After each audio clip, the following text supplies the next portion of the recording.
Well, this is an exciting day for me after having played a lot of their music on the radio and never really having had a chance to get to know or meet them. Brad Merritt, bass player from 5440, joins us. Brad, how you doing? Really well, thank you. It's great to have you on, and nice to meet you virtually. Now you're heading our way for Rock the Lake, which gets underway tomorrow, and it's all weekend basically. Big rock fest. And you're going to be playing with Tom Cochrane, Theory of a Dead Man, Our Lady Peace, a few others, big names. And man, it's just going to be so great to hear you guys play again. So tell me, and what do you tell people who haven't heard of 5440 before? I'm sure you've run across that over time. You've been around and playing music for a long time, but there's probably people that have never heard of you before. How do you describe the band to those people? Well, I try not to, but Why? gun to my head, I would say I call us a pop rock combo. Okay. What is the Yeah. hesitation? Well, and because it's just not what art's about, right? I mean, Ah, it's like it's people are free to make up their own mind. Generally speaking, people don't know the band except for the people who do know the band. yeah. Or they may have vaguely heard of you, whatever. But there's not one person who hasn't heard the songs. So that's worth something. Yeah, for sure. And I mean, like we're talking huge songs. What would you say your biggest one is? Ocean Pearl, or would it be I Go Blind? I mean, Hootie covered that one. I mean, and there's such a long catalog though. Yeah. Well, so there's I can speak about this empirically because we get the data now, Yeah. and our three biggest songs are Ocean Pearl, I Go Blind, and One Day in Your Life. Huh. Yep. And then there's like a second tier of which, includes some of my favorite songs like, Since When and Casual Viewing and Nice to Love You and Baby Ran and Mm. this goes on. And Yeah, right. Has it been like I since say, it's a big catalog. 1981 that you've been a band together? Yeah. So Neil and I, we knew each other in high school. We're close friends, and he went off to college in Boston. I went to community college in Vancouver.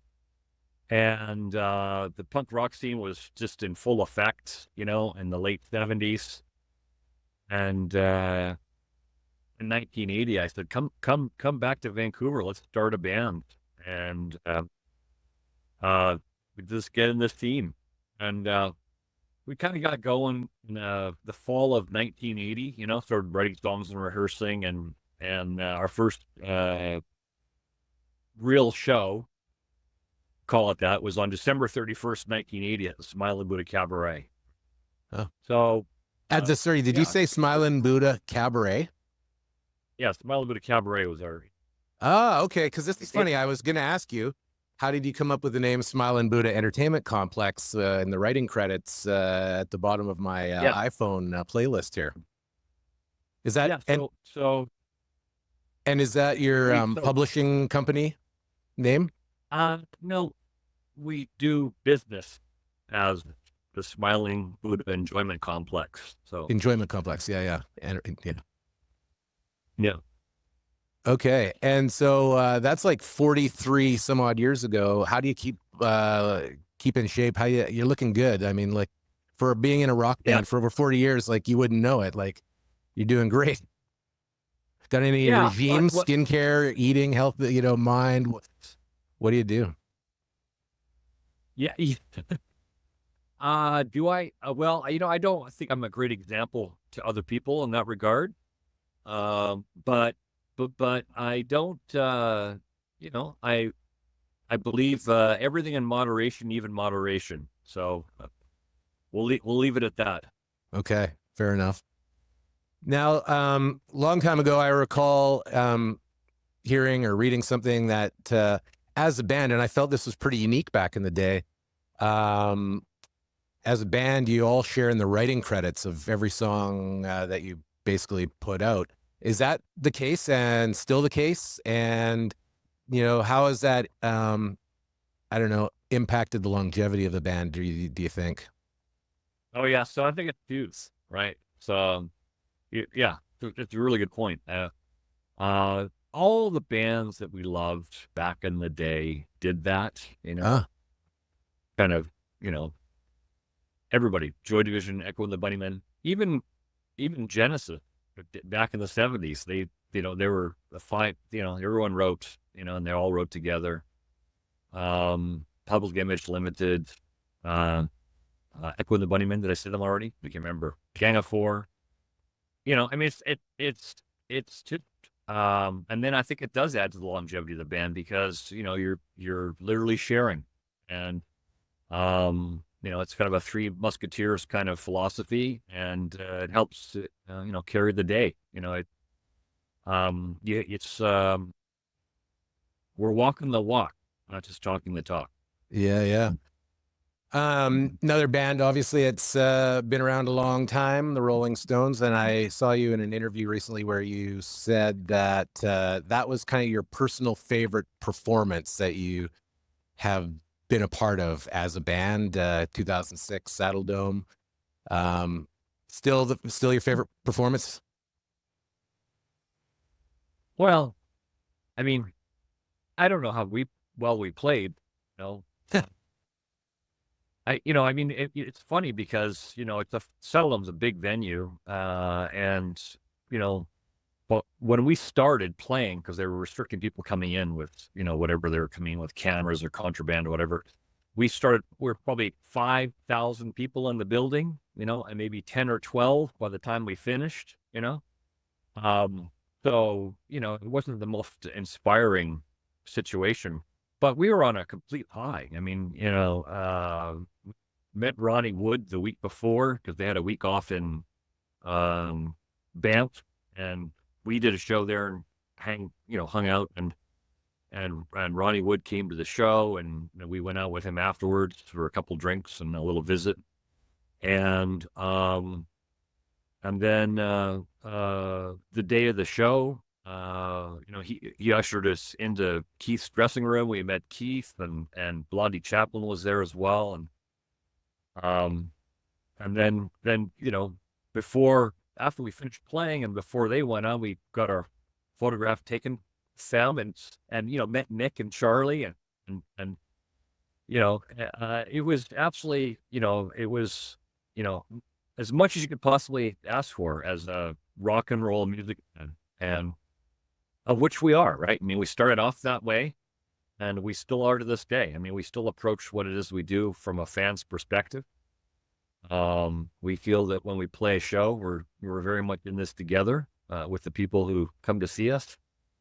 And it was really astonishing, meeting these guys, Mick and Keith in particular, that they don't put on airs. They got nothing to prove to anybody. They're warm, engaging, funny, energetic. It was an inspiration. It was a real realization that we all came to, at that time. And then, one of the things I've had it put to me, we've been at this for a long time. People, how much longer are you going to do this? This is on live radio. I got this question, right, in Vancouver, and I had a little bit of a pregnant pause, and I said, when the Rolling Stones quit, that's our 20-year warning. Yeah, yeah. I You guess know? you're almost there, hey? Yeah, what we're 20 years younger than they are. Yeah. They're going, so I don't know. I mean, we will call it at some point, but I'm not going to let you tell me when that is. How's your writing evolved over the years? What you're writing about, and what inspires you lyrically? Um, Same stuff, or are you finding well, different? so Neil writes all the lyrics.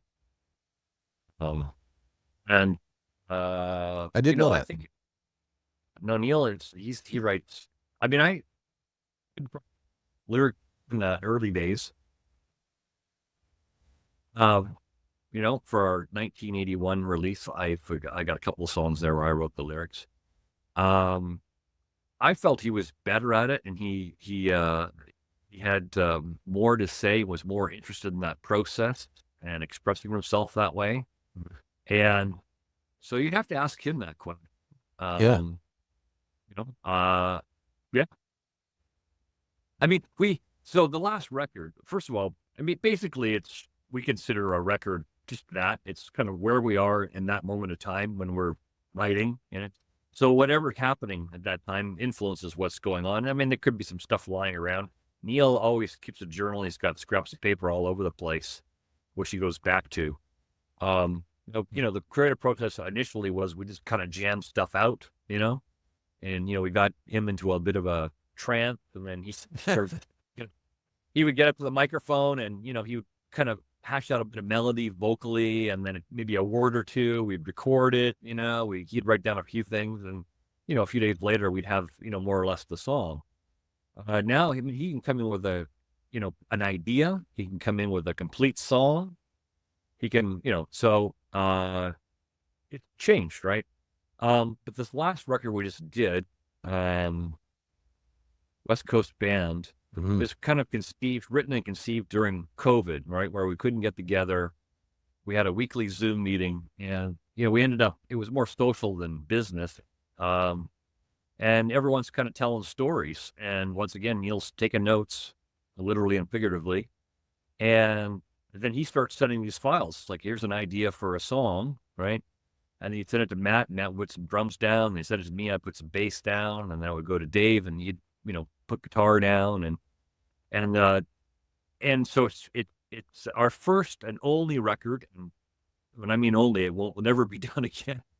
Where we're reflective, where we talk about um, stories and things that happened in the past, things which have amused us, things which have influenced us. Um, So that is completely different, right? But, that's the record before that, Keep on Walking, was different from the one before that. So it's the way we've always done things, and we'll continue to do things.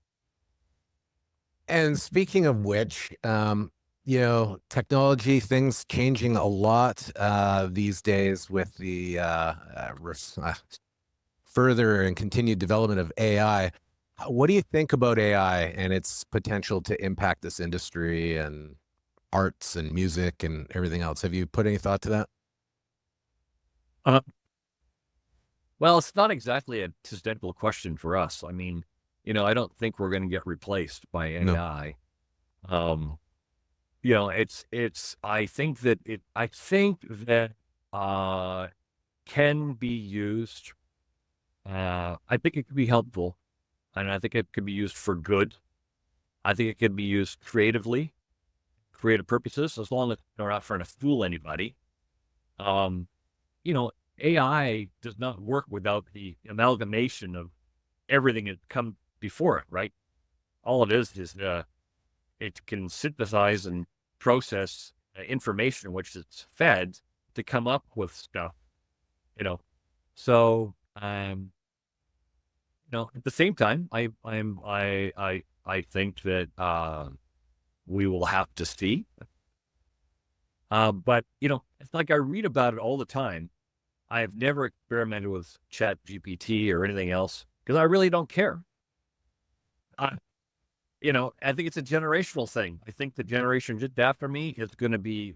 You don't embrace it now, you're going to be in a lot of trouble. No matter what you do, I don't care what you. Um, so yeah, I mean, I'm interested, and like I said, I read about it a lot. But it's not going to hurt or help me. Yeah, yeah, yeah. Anything? Are you? So I kind of get the sense you're on the left side of the fence when it comes to technology and stuff like that. Little more basic. Not you don't have a favorite tech gadget that you can't live without or anything like that.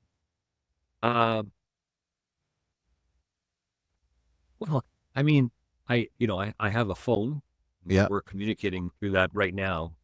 So, I would miss my phone if it went away. So you're human then. I like my Major League Baseball at bat app, you know, Okay. Okay. and a few others. So, there's a few others. So, um, but so yeah, I guess that. But yeah, no, I'm just agnostic about the whole thing. It's like, it's a bit of a wait and see, you know.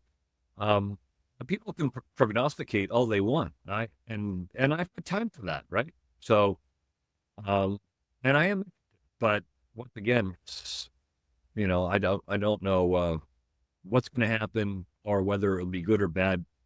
I'm sure it's going to be both. Yeah.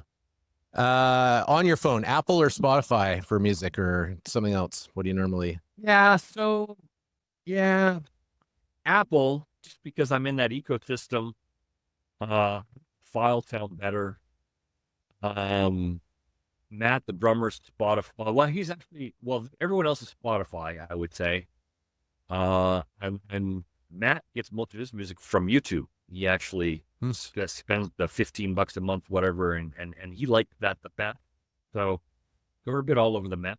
Yeah, yeah. And on your playlist, like, what are you listening to these days? What's got your attention? How do you share your time musically with other artists?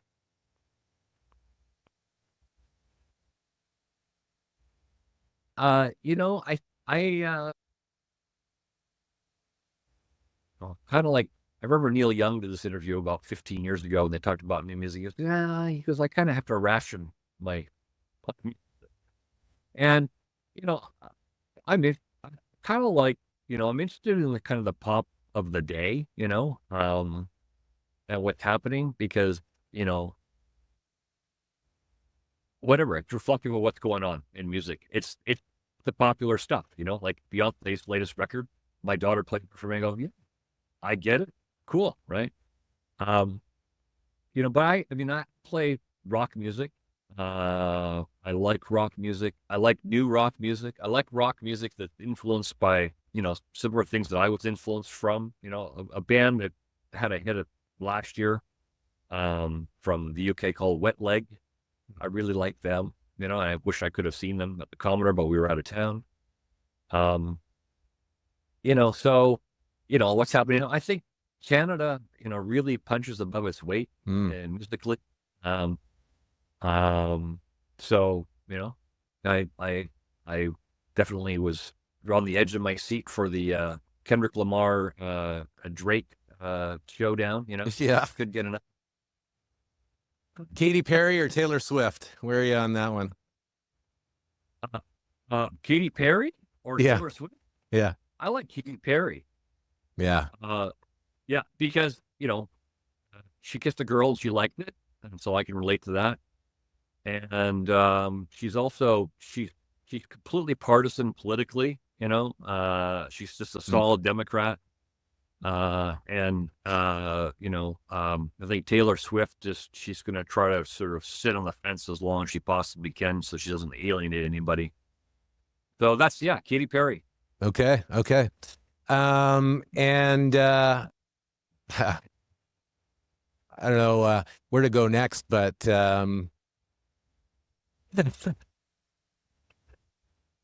I am curious about so many different things. Like these are probably just crazy questions for you, but what's the weirdest thing you've had to sign for somebody? Like, do you have raging fans like that would come out and ask you guys to sign stuff? And if so, what's the craziest thing?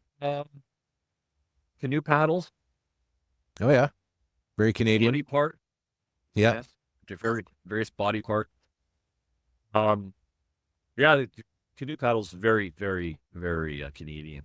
I feel like if a movie should be made about the band at some point. I mean, it's Canadian legacy now at this point. But who would play you in such a movie? Right. George Clooney. Okay.